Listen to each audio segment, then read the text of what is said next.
Hello everybody and welcome back to the coolest dog training channel right here on YouTube. I'm Tom Davis, America's Canine Educator. If you're new here, welcome. Thank you so much for checking me out. If you've been here, I appreciate your loyalty. What are you doing, Tom? Just doing a video on how to become a professional dog trainer. That's fair. And all the stuff that goes through it.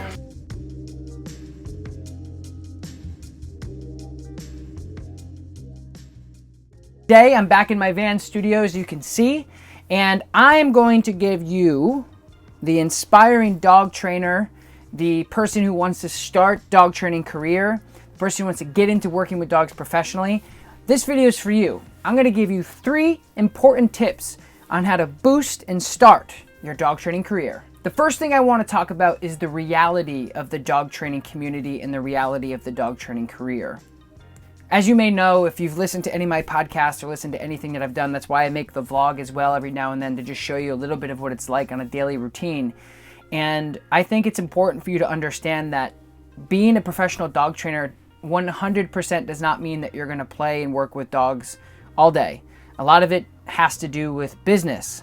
A lot of it has to do with dealing with people and dealing with clients. A very small portion of your career is actually going to be working with dogs, unless you work for somebody else, which I'm going to talk about here in a little bit. But there is a significant difference between owning your own dog training company and being a dog trainer, which is very important. I suggest, if you want to train dogs and want to work with dogs every day and not have the headache of running your own company, running your own business, go work for somebody else. And so this goes for business in general.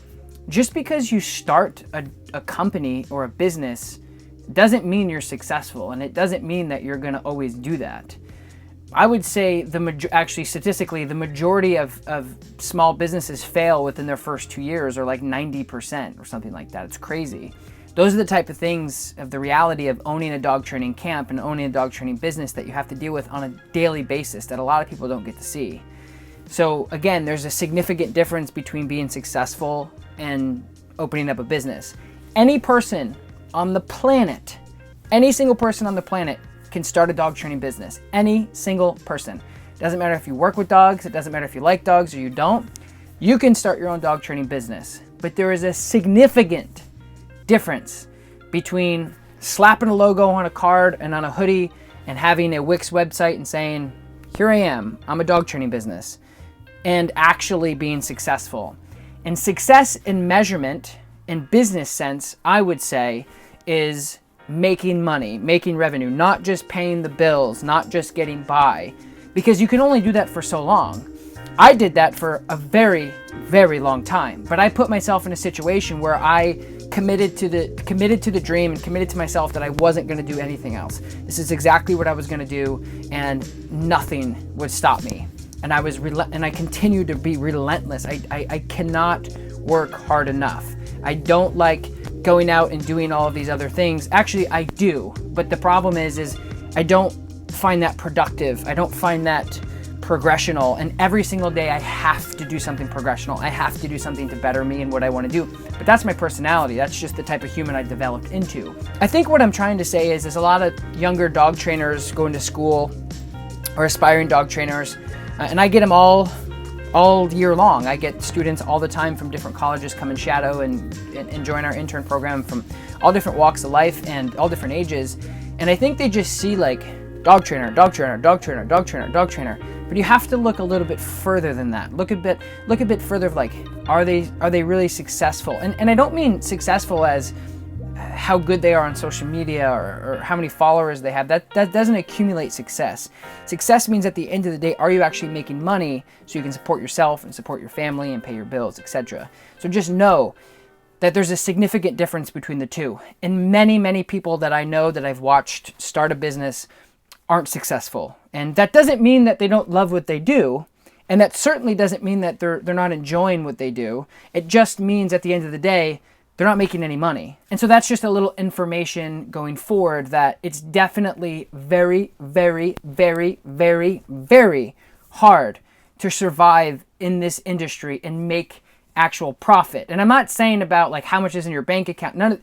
I'm just saying in a business sense, you got to think at the end of the day, if it costs you $100 to go around to people's houses and you made 90 off the training, you're not successful. You're not making money. You're not going to be able to get by because now you don't have any profits. And so that's very generalized. I could talk about that a bit longer. Maybe I'll do that in the podcast, but I just wanted to throw that out there really quickly. Is sometimes people see all these dog training camps open up and all these in-home dog trainers open up, which is wonderful, which is fantastic. However, realistically, I don't want you to just think because they opened up a business that they're making money or they're successful or they're paying their taxes or they're paying themselves. It just means that they wanted to have their own brand so bad that they opened up a business. And a lot of times those people actually have full-time jobs on the side, which there's nothing wrong with that at all. That's actually a safe bet that I would encourage most people to do, especially starting off. But I wanted to just talk to the younger dog trainers, or even just the people who are 70 years old, 60 years old, 50 years old that just want to get into dog training. Just because you see all these dog training companies and the stickers on the car and things like that does not mean that they're doing well. So moving forward, I hope that wasn't negative or painted a picture of this video being negative. I just wanted to be real with you guys. I wanted to show you and tell you and talk about there's more struggle than anything. But if you believe deep down inside it's something that you should be doing and it's something that your whole life purpose is meant for, keep at it, my friend. But moving forward, I'm going to get into step 1. I would encourage people to start looking at what they're good at. Dog training, again, on the outside perspective, or somebody who goes, I want to be a dog trainer.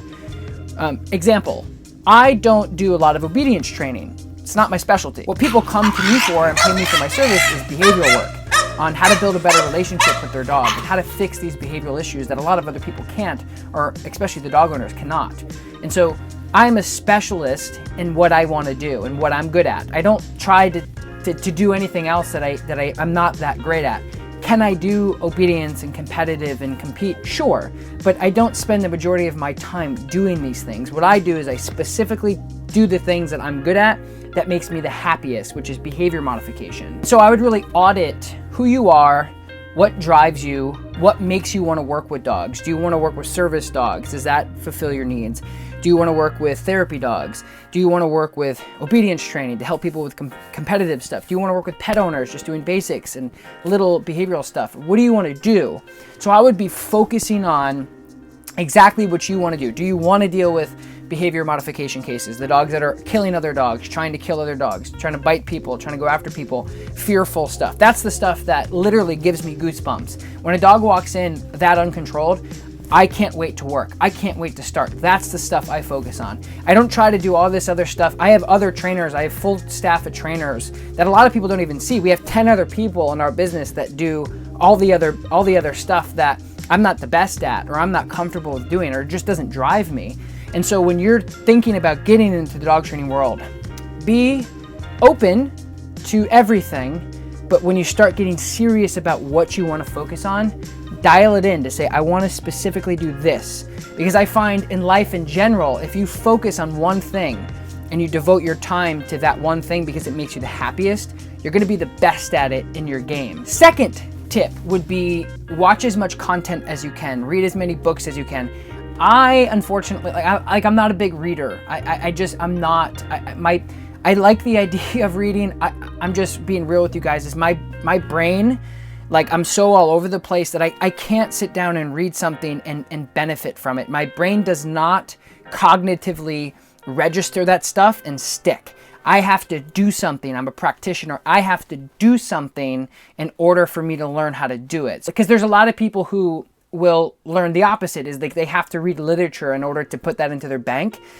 So if anybody out there has good books for starting dog training, leave them in the comments below so other people can go to that. That's why we're the coolest dog training channels, because we're working together as a community and we want to grow and we're positive and we're helping each other out. So leave some comments below of like some good books. But that's one of the other things I want to talk about in tip 2 would be finding a school that fits you best. So there's many different schools out there, but again, it's about how you want to train, what you want to train. There's schools for obedience, there's schools for service dogs, therapy dogs, protection dogs, police dogs, so many different variables. One school that I just know of that a couple of my friends teach at would be the Michael Ellis School in Santa Rosa, California. I've sent some of my students there and I've been there, and it's a great school. It's a great environment for people to learn. Michael's very talented at what he does, but he's got a bunch of different classes. So you can look it up. I think Michael Ellis School for Dog Trainers. Just Google it. The other one that's good that I've heard of is Tom Rose School. I've never met him. I've never been to a school, but I've heard that that's a good school. And then just, the ABC school, the Animal Behavioral College. It's better than nothing. If you want some literature, they put you through that. It's really nice. Tip number 3 would be go work for somebody before you open up your own business. I can tell you from experience that I used to run a daycare and boarding facility and training center, and so I knew how to do the operational stuff. I knew how to do what software to use, what cleaning products to use, all that stuff. If you go do hands-on stuff with somebody and you're in the trenches, I would suggest at least 6 months, a year would be better to really just figure out how you're doing these things.